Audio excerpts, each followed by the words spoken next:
June കഴിഞ്ഞ് July ആയപ്പോഴാണ് ഞാൻ പറയുന്നത്. ജൂൺ പകുതി ആയപ്പോൾ തന്നെ ഞാൻ പറഞ്ഞു എനിക്ക് ഡേറ്റും ഇതായപ്പോൾ ഞാൻ പറഞ്ഞു ഇങ്ങനെ ആയിട്ടില്ല, എന്താ ചെയ്യുക. അപ്പോൾ പറഞ്ഞു നീ എന്തിനാടി പേടിക്കുന്നത്, എൻ്റെ കുഞ്ഞല്ലേ, ഞാൻ നിന്നെ വിളിച്ചോണ്ട് പോകില്ല, നീ എന്തിനാ എത്ര ടെൻഷൻ ആവുന്നതെന്ന് ചോദിച്ചു. എന്നോട് പറഞ്ഞു നീ മെഡിക്കൽ ഷോപ്പ് പോയിട്ട് ഇന്നത് വാങ്ങി നീ ടെസ്റ്റ് ചെയ്യാൻ പറഞ്ഞു. അപ്പോൾ 2 ലൈൻ വീണു. അപ്പോൾ എനിക്കങ്ങ് ഭയങ്കര സങ്കടവും സന്തോഷവും ഒക്കെ കൂടെ കരച്ചിലും വന്ന് ഞാൻ പുള്ളിയെ അപ്പം തന്നെ വിളിച്ചു. അപ്പം ഞാൻ പറഞ്ഞു ജിനിച്ച ഇങ്ങനെ പോസിറ്റീവാണ് ആണെന്ന് പറഞ്ഞു. പുള്ളിക്ക് ഭയങ്കര സന്തോഷം. എടീ നീ എന്തിനാ കരയുന്നത്, ഞാൻ കരഞ്ഞോടെ പറയുന്നത്, നീ എന്തിനാ കരയുന്നത്, എൻ്റെ കുഞ്ഞല്ല, ഞാൻ നിന്നെ കൊണ്ടുപോകില്ലേ, ഞാനിവിടെ ജീവനോട് നിൽക്കില്ല, നീ എന്തിനാ കരയുന്നത്, എന്നാത്തിനാ കരയുന്നത്, കോട്ടയം ഭാഷ എന്നാത്തിനാടി കരയുന്നത് എന്ന് ചോദിക്കുമ്പം ഒരു പെണ്ണിന് ഇതിനപ്പുറത്തേക്ക് എന്താ വേണ്ട. അല്ലെങ്കിൽ എൻ്റെതല്ല നീ പോന്ന് പറഞ്ഞ് തള്ളിക്കളഞ്ഞൂടായിരുന്നോ? പുള്ളിക്ക് ഉറപ്പുള്ളത് കൊണ്ടല്ലേ പുള്ളി എന്റേതാന്ന് പറയുന്നത്, വേണമെന്ന് പറയുന്നത്. എനിക്ക് 100% ഉറപ്പാണ് എൻ്റെ കുഞ്ഞിൻ്റെ അപ്പനാണ് അയാള്.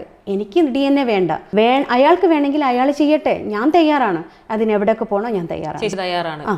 അയാൾ വരുവാണെന്നുണ്ടെങ്കിൽ നമ്മൾ തീർച്ചയായിട്ടും പോകും.